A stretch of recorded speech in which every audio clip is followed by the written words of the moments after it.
ин писаре ки бо истеъдод атоуллоҳ ном дошта ба бемории аутизм ки яке аз иллатҳои хеле паҳнушудаи ихтилоли асаб мебошад гирифтор аст. кӯдакони ба аутизм ба дунё омада аз нигоҳи рушд аз ҳамсолонашон қафо монда гап задан ва нишастанро хеле дер ва бо душворӣ ёд мегиранд. муошират барои ин тоифаи кӯдакон бениҳоят душвор буда онҳо барои мутобиқшавӣ ба зиндагӣ ба нигоҳубини хуса ва табобати махсус ниёз доранд. фарзанди ман Атолло ба бемории аутизм гирифтор мебошад. табибон ташхиси писарчаи маро аутизм монданд.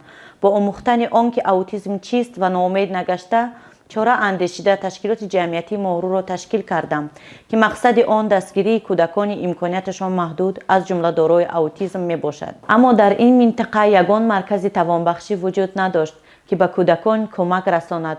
дар ҳамин маврид ташкилоти моҳру дар симои агентии тика пуштибони худро ёфт. бо дастгирии дафтари барномаи тика маркази тавонбахшӣ бунёд гардид ки иборат аз 2 ошёна мебошад ва ин марказ бо тамоми таҷҳизотҳои лозимӣ муҷаҳҳазонида шудааст. маркази тавонбахшӣ дар шаҳраки шарораи шаҳри ҳисор бунёд гаштааст.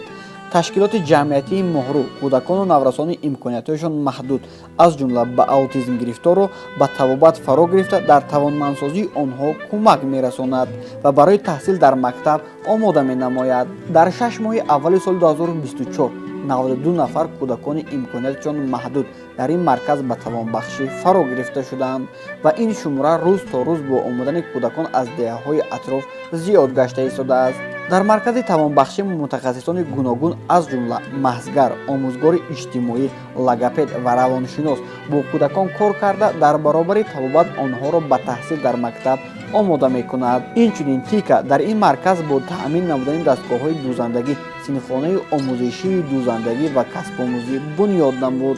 айни ҳол духтаракони лол ва ношнаво дар ин синфхона ҳунари дузандагӣ меомӯзанд. ҳоло ин мавзеъ ба як маркази зебоии иҷтимоӣ табдил ёфтааст ки дар он модарони кӯдакони маъюб бахусус аутизм дастгирӣ меёбанд ва бо якдигар ҳамраъй мешаванд. бо шарофати тика ҳаёти бисёр оилаҳо ва кӯдакон тағйир ёфта истодааст.